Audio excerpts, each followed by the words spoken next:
você é homem, tem mais de 50, 60 anos e começa a apresentar uma dificuldade para urinar, um jato fraco, ir ao banheiro várias vezes durante o dia, de acordar de madrugada várias vezes para urinar, sair do banheiro com a sensação de que sobrou urina na bexiga, esses são sintomas do crescimento benigno da próstata, a hiperplasia prostática benigna. E isso tem tratamento, né? Até pouco tempo atrás, o tratamento envolvia uma cirurgia que tinha risco de sangramento, de necessidade de internação prolongada, tinha risco de complicações como estenose de uretra, transfusão, mas hoje existem tratamentos minimamente invasivos, com menor risco, menos trauma. Em menos de 24 horas o paciente já tem a alta do hospital, sem nenhuma incisão abdominal, e já vai para casa sem sonda e sem risco de recidiva, né? Tudo isso é viável com o avanço da tecnologia. Existe hoje um tipo de laser pulsátil que permite a enucleação do adenoma e com isso a gente consegue curar a hiperplasia de forma definitiva, não tem necessidade de tomar nenhum remédio e a gente consegue resultados realmente fantásticos.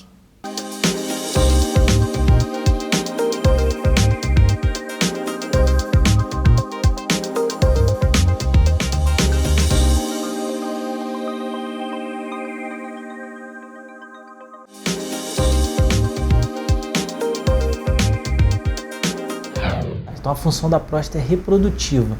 Então após os 50 anos, a próstata pode dar duas doenças mais comumente, né?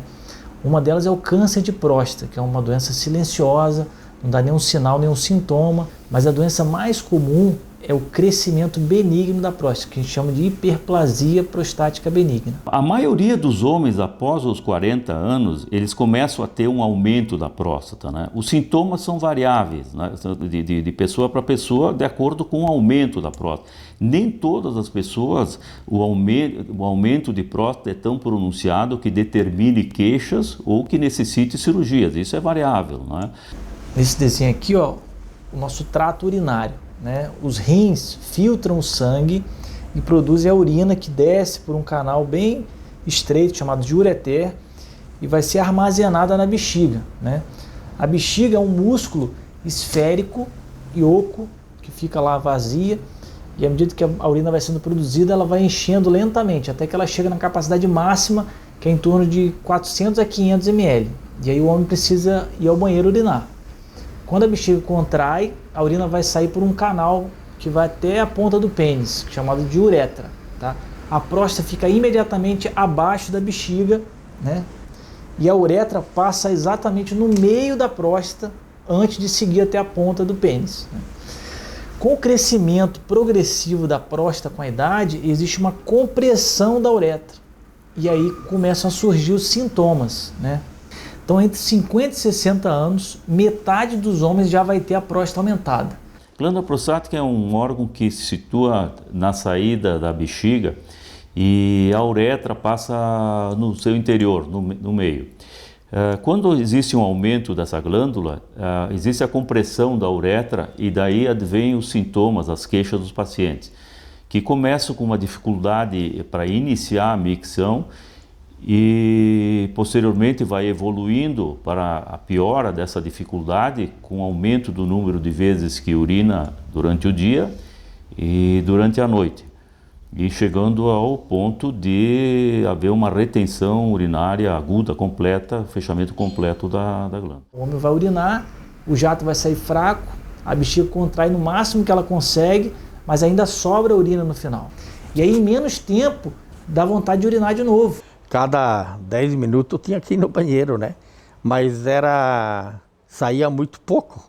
Mas toda hora eu levantava 5, 6 vezes por noite. Um dos sintomas que mais incomoda os pacientes com próstata aumentada é ter que acordar de madrugada para urinar, né? Acordar até uma vez é considerado ainda normal, não atrapalha tanto, mas quando começa a acordar 2, 3, 4 vezes à noite, o paciente fica com sono interrompido. De dia ele está com sono, está mal-humorado. A bexiga, que não faz força do paciente jovem, ela tem a parede fininha, ela esvazia sem ter que aumentar tanto a pressão. No paciente com a próstata aumentada, a bexiga ela fica espessa, musculosa, né, para produzir mais pressão para esvaziar.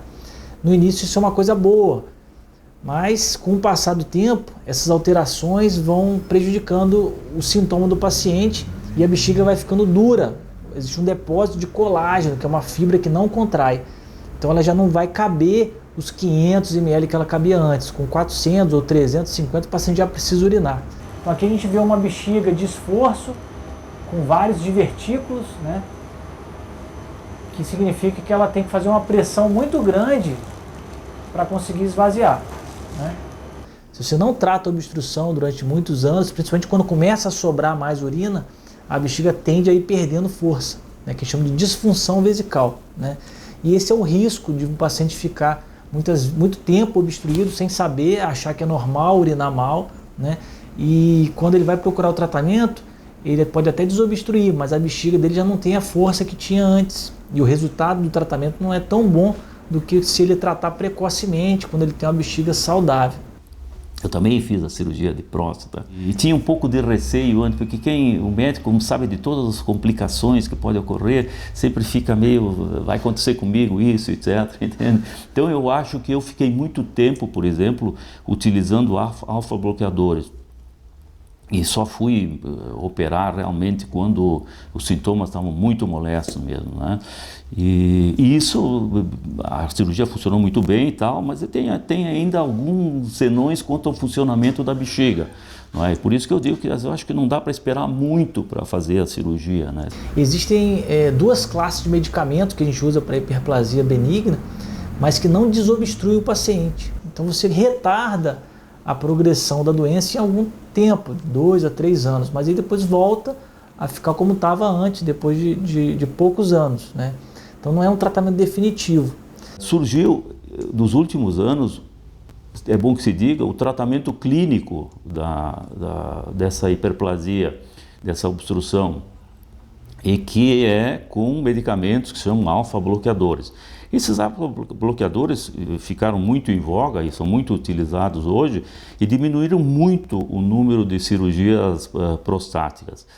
O que tem acontecido é que, no momento atual, me parece que as cirurgias estão voltando, porque o que se tem visto é que os alfa-bloqueadores, eles determinam um alívio nos sintomas, etc., mas eles não persistem, não perduram por muitos anos em bom número de pacientes. Além do que, eles não, vamos dizer, não determinam que o fluxo de urina seja normalizado, eles só melhoram. E isso leva aqui, com o passar dos anos, um problema na bexiga que causa uma lesão mais ou menos definitiva na bexiga, que mesmo operando, eles melhoram, mas a bexiga não tem um funcionamento mais normal. Desse lado, a gente tem um paciente de uma próstata de um paciente jovem, tá? De 18 anos, por exemplo. A próstata ela é pequena, ela tem em torno de 15 a 20 gramas. A uretra é ampla, não existe obstrução. E a bexiga tem a parede fina, porque ela não faz força para esvaziar, né? Só relaxa o esfíncter e a bexiga consegue esvaziar completamente. Desse lado mostra uma próstata aumentada, de um homem com mais de 60 anos. Existe o crescimento da parte central da próstata. Se a gente fosse comparar a próstata com alguma fruta, pareceria mais ou menos um abacate. E o caroço do abacate seria o adenoma, é o que cresce. O canal da uretra passa no meio do adenoma, no meio do caroço do abacate. E subindo a gente vê os lóbulos laterais da próstata aumentados e eles se fecham, ocluindo a passagem da urina. A urina ela tem só essa pequena abertura para passar e isso causa grande parte dos sintomas do paciente, né? O jato fraco, a dificuldade de esvaziar a bexiga.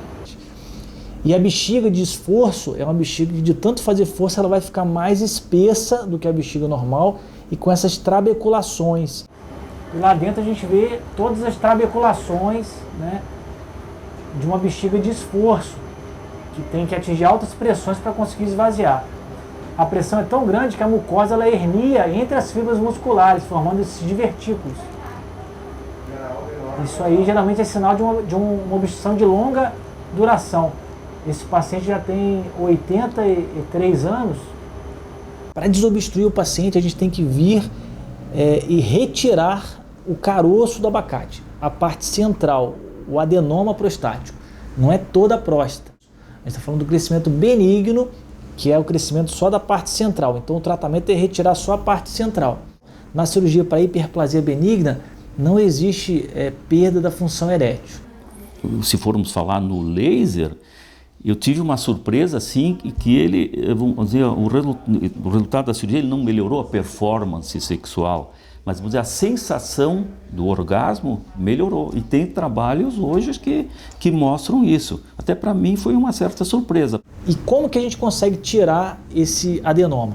A primeira técnica que foi descrita com sucesso foi uma cirurgia aberta, onde se faz uma incisão, tipo uma cesariana, abre a musculatura, abre a bexiga e com o dedo a gente consegue enuclear todo o adenoma, toda a parte central. E aí a gente tem que terminar rapidamente a cirurgia, botar uma sonda com um balão comprimindo e aguardar reduzir o sangramento. No Brasil, por incrível que pareça, é uma técnica mais usada para próstatas muito grandes, acima de 100 gramas, porque ela é efetiva e consegue resolver o problema, né? Só que se você tem um paciente idoso de 80 anos ou paciente que usa anticoagulante, não dá para fazer, porque o risco cardiovascular dele ter um infarto, um AVC com essa cirurgia é grande, dada ao montante de sangramento. Um paciente que é testemunho de Jeová também, que não pode receber transfusão por motivos religiosos, não tem como garantir para ele que você vai conseguir fazer a cirurgia sem sangrar e sem transfundir. Só que a minha próstata já estava crescida, estava do tamanho de uma laranja de umbigo. Teria que fazer uma cirurgia aberta e aí envolvia talvez uma transfusão não, envolvia sangue, né? Como eu sou testemunho de Jeová, e não aceitamos, então, transfusões de sangue, né? Aí eu fiquei num dilema. Na cirurgia da próstata convencional, ela é feita abrindo, fazendo uma incisão do abdômen e retirada da próstata por intermédio dessa via de acesso. Posteriormente, começou-se a fazer mais cirurgias por via transuretral, com uso de aparelhos que são ressector de próstata, que usam a corrente elétrica e fragmentam a próstata que posteriormente é retirada sugando esses fragmentos. É a chamada RTU de próstata, que é a ressecção transuretral. Nessa técnica a gente entra pela uretra com um aparelho chamado ressectoscópio, que é um tubo de metal que a gente coloca uma câmera atrás que consegue enxergar lá na ponta, né? Na ponta desse aparelho tem uma resistência elétrica, um filamento de tungstênio. Quando passa energia elétrica ele fica vermelho, tipo uma resistência de chuveiro, e a gente consegue fatiar o adenoma com essa alça de ressecção. Foi uma técnica revolucionária, foi descrita em 1920, já faz 100 anos, e foi a primeira vez que se conseguiu tratar efetivamente a obstrução sem abrir a barriga, né? Mas ela ainda tem algumas limitações.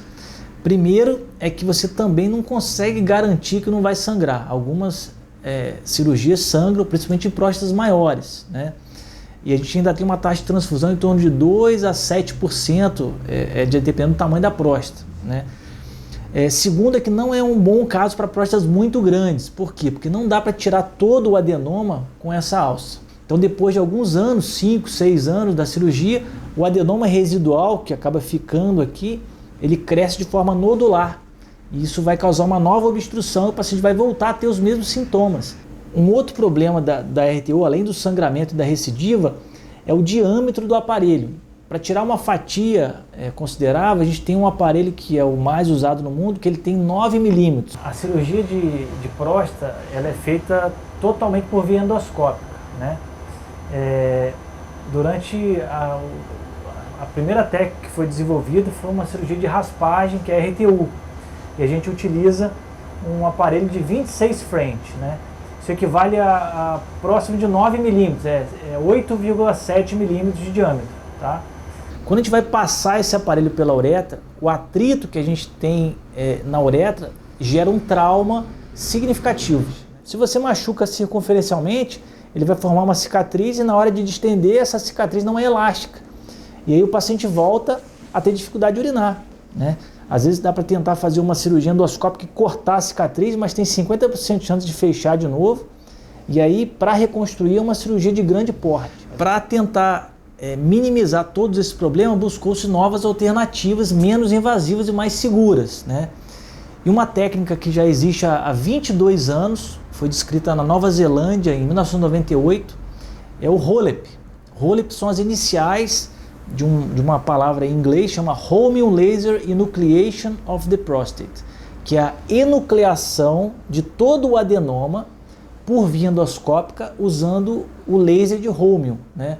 Esse laser é um laser que tem uma excelente capacidade de coagulação, né, superior à da eletricidade, e que a gente consegue, com o pulso do laser, encontrar esse espaço entre a zona periférica e o adenoma e soltar todo o adenoma seguindo o plano anatômico entre o adenoma e a cápsula. A cirurgia, quando tira todo o adenoma, é uma cirurgia para toda a vida. Se o paciente é jovem, tem 60 anos, ele pode viver até os 90, 100 anos. Em 30, 40 anos, se ficar um pouquinho de adenoma, vai recidivar. Se você tira tudo, não volta nunca mais. Tirando todo o adenoma, mesmo a bexiga mais fraquinha, o paciente consegue urinar espontaneamente, né? Todos os pacientes que eu operei até hoje, mesmo que estavam usando catéter, obstruídos, com a bexiga sem força de contração, eles estão livres de catéter hoje. A maior vantagem do HoLEP para mim hoje, em termos de segurança, é que a gente consegue fazer uma cirurgia definitiva, né, com uma durabilidade para o resto da vida, com mínimo risco de sangramento. Minha taxa hoje de transfusão é zero, nenhum caso até hoje, e usando aparelhos mais finos. Por quê? O HoLEP, tradicionalmente, ele é feito com o mesmo aparelho da RTU, tá? Então é um aparelho de 26 French, né? É quase um 9 milímetros, é 8,7 milímetros. Com a técnica do HoLEP, com a enucleação do laser, a gente usa uma fibra ótica que tem menos de 1 milímetro de diâmetro, ela tem 0,55 milímetros, tá? Então a gente não precisa usar um aparelho tão calibroso para fazer a cirurgia. Nos últimos 3 anos a gente começou a usar um aparelho de 7 milímetros, tá? E nos últimos 2 anos eu venho utilizando esse aparelho de 6 milímetros, ele tem 18 French, tá? Então é uma diferença significativa em relação à cirurgia convencional. Atualmente, 70% das cirurgias a gente faz com esse aparelho de 6 milímetros, e se a próstata é muito grande, acima de 80, 100 gramas, a gente usa o aparelho de 7 milímetros. Há pelo menos 3 anos a gente não precisa usar esse aparelho em nenhum caso. Eu botei hoje aqui na mesa só a título de ilustração e de comparação. Então, a cada redução de calibre que a gente fez nos últimos 3 anos, a gente nota uma redução do trauma na uretra, porque imagina 1 hora trabalhando dentro do canal, né? Nem toda uretra aceita um aparelho dessa grossura, né? Com esse aparelho fininho, a gente não precisa mais fazer dilatação, o aparelho passa folgado em todas as uretras que a gente encontrou até hoje, aí nos últimos 2 anos, né? Isso traz segurança e conforto para o paciente no pós-operatório. Então, depois de ter tido problema com esse aparelho grosso em alguns pacientes, eu entrei em contato com um dos fabricantes e pedi para ele desenvolver um aparelho para passar a fibra do laser para fazer a cirurgia da próstata com esse aparelho mais fino. E aí surgiu primeiro esse aparelho de 22 French, ele tem 7 milímetros. A partir daí eu descobri que existia esse outro aparelho de 6 milímetros, e aí eu também fiz contato com o fabricante e ele desenvolveu o aparelho para passar a fibra do laser, que é esse aqui, ó. Se a gente for comparar a diferença do aparelho convencional para o aparelho que eu uso hoje, é uma diferença gritante. 6 milímetros na uretra passa sempre folgado, né? E isso traz um conforto no pós-operatório, onde não tem atrito, não tem trauma da uretra. Então, além de tudo, o paciente não sente dor. Ele tem muito pouco desconforto no pós-operatório. O canal passa ali por dentro do pênis, a urina, chama uretra. A gente vê que o aparelho passa sem qualquer atrito ou resistência, pela grande desproporção de calibre. A gente tem uma uretra bem maior do que o diâmetro do aparelho, né? Aqui, ó, a gente já está chegando na região do esfíncter e começa a ver a uretra prostática, né? Então aqui você vê os lobos laterais e a passagem da urina está restrita a essa porção. É importante a gente comparar essa imagem, que seria a uretra hipervascularizada aqui, ó, e esse pequeno canal aqui por onde está passando a urina, com o resultado após a retirada desse adenoma, tá? Com esse aparelho aqui, na primeira semana o paciente não toma nada. Aí quando começa a cicatrizar a cavidade da próstata, forma uma casquinha lá dentro e dá uma ardênciazinha no final da micção. Mas os pacientes falam, doutor, mas não tomei nenhum comprimido. É uma ardênciazinha discreta que não chega assim a precisar de nada, né? E a gente começa a cirurgia identificando o plano anatômico entre a parte central da próstata, que seria o adenoma, e a zona periférica, que seria a parte que vai ficar, né? A gente tem uma referência anatômica importante, que é essa estrutura aqui, ó, que é o veromontano, né? Esse veromontano, ele tem as aberturas do ducto ejaculatório. Aqui, ó, é onde sai o espermatozoide, né? Então, ao lado do veromontano, a gente vai identificar o plano e coagular simultaneamente os vasos sanguíneos da mucosa. Você vê que o laser, ele age à distância, não precisa encostar a ponta da fibra para coagular. Ele age entre 1 e 2 milímetros de distância. Com o laser eu consigo ir coagulando os vasos simultaneamente. Então eu resolvo o problema do sangramento. A chance de transfusão dele é menos de 1%, né? Nas minhas mãos até hoje é 0. A segunda vantagem é que à medida que eu vou soltando todo o adenoma, não fica nenhum fragmento residual. Aqui esse é o grande problema, talvez, da cirurgia prostática, sangramento. Sangramento na cirurgia com o laser praticamente não existe. Internação hospitalar, o paciente fica um dia internado no hospital e permanece com 24 horas com o catéter vesical, enquanto que nas outras cirurgias variável, 4, 5 dias, 6, 7 dias, dependendo da técnica, né? Então ela tem uma vantagem bem interessante nos pós-operatórios do paciente, etc, né?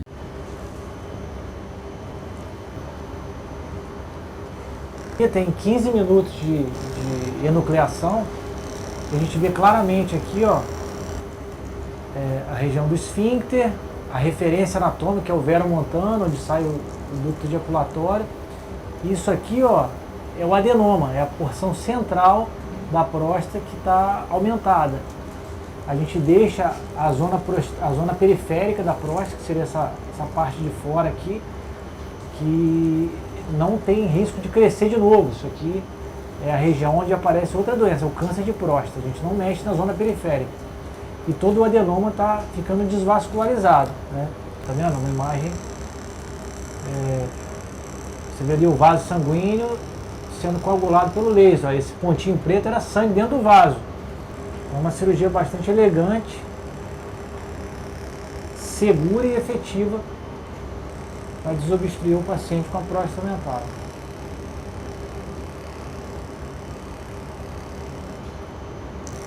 E a gente vê que a distância, o pulso do laser, ele vai descolando e separando os tecidos e coagulando os vasos simultaneamente, né? Essa é uma região que normalmente tem muitos vasos sanguíneos. Praticamente a gente não vê os vasos sanguíneos porque o laser coagula. Com o roller, ele opera de tarde, ele chega no hospital 1h da tarde, faz a cirurgia 1h30, acaba lá 2h30, 3 horas, ele vai para o quarto, passa a noite, no outro dia, na hora do almoço, tira a sonda e 2h30, 3 horas ele vai para casa. Se o paciente trabalha no escritório, no computador, no outro dia, às vezes ele está trabalhando normal. Então aqui a gente está chegando no final da fossa prostática, que está caindo dentro da bexiga, ó. Ali já é a bexiga. Aqui a zona periférica da próstata e aqui embaixo o adenoma, né? Esse a gente sabe o limite da linha de secção. E vamos completar a liberação do adenoma. A gente não viu sangue na cirurgia inteira. Os vasos prostáticos, isso aqui é um vaso prostático, tá vendo? Eles são cortados e coagulados simultaneamente pelo laser. Então não tem que cortar, sangrar para depois você coagular. Você vai tudo simultaneamente. A gente consegue soltar tudo sem risco de sangramento, de transfusão. Isso é importante nos pacientes anticoagulados, principalmente, que às vezes não teriam condições de fazer uma cirurgia convencional, seja aberta, seja RTU. Com esse laser a gente consegue operar paciente de alto risco cardiovascular, que tem stent, que toma anticoagulante, né? Pacientes testemunho de Jeová, que não aceitam transfusão, a gente consegue fazer com segurança também. Marquei uma consulta e ele me explicou como é que era feita a consulta, etc. Aliás, a cirurgia. Eu gostei, não ia precisar transfusão de sangue, não ia precisar nada disso. E o sistema dele era diferente. E eu fiz essa cirurgia. Foi em 2018. E foi tão especial, tão boa, que eu saí da sala de cirurgia, era umas 6 horas da tarde. No outro dia, às 10 horas, vim embora. Era para tomar um remédio para dor, se doesse. Eu até comprei o remédio, mas não abri nem o envelope, porque não precisou. A gente trabalha a 1 milímetro de distância do tecido, dá para ver isso no vídeo da cirurgia, né? Isso diminui a cauterização do tecido e diminui também o sintoma no pós-operatório, a ardência, né? Só que eu modifiquei a técnica e a gente começou a soltar o esfíncter logo no início da cirurgia, que diminuía a tração do esfíncter, também acelerava na recuperação. Se a gente comparar com o início da cirurgia, né, aqui é a região do esfíncter, né, e a gente entrando aonde tinha um adenoma grande obstruindo a passagem da urina, agora a gente tem essa cavidade enorme, ó, que é a fossa prostática, que a gente chama, né? Que é onde tinha o adenoma e ele foi totalmente enucleado com esse aparelho fininho de 18 French, de 6 milímetros, e eu joguei ele dentro da bexiga, olha lá, ó. Então o adenoma está flutuando dentro da bexiga. Ele era grande, tive que separar ele em 2 partes para empurrar ele para dentro da bexiga. E agora a gente vai trocar o laser pelo morcelador, que é um aparelho que vai retirar ele morcelado, ou moído, né, de dentro da bexiga. Todo esse material vai ser enviado para o patologista dizer se tem alguma área suspeita de câncer. Chama de exame anatomopatológico. Isso é uma outra vantagem desse tipo de técnica. 100% do adenoma é analisado pelo patologista, não tem como passar um tumor despercebido. Examinar o que se retira da pessoa, isso é uma praxe, né? De ver, até para comprovar o que foi tirado e eventualmente descobrir alguma célula maligna ali. Então é importante mandar examinar. Hoje em dia, com os exames que a gente tem disponíveis, a gente já prevê que haja que esse crescimento não seja benigno e seja maligno, né? Com utilização, por exemplo, do PSA. Terminada a enucleação, a porção central da próstata está flutuando na bexiga. E a gente vai tirar usando esse morcelador. Então ele vai passar aqui, ó, por dentro do aparelho. Ele vai aspirar e triturar o adenoma e vai sair uma peneira. Então, primeiro a gente vai trocar o endoscópio por esse aparelhinho aqui. Tá bom. Eu estou dentro da bexiga, tá? Aqui a parede da bexiga e aqui o adenoma flutuando, tá vendo? E tem essa abertura do morcelador que vai aspirar. Ele vai fazendo um movimento de oscilação para um lado e para o outro, enquanto ele está morcelando.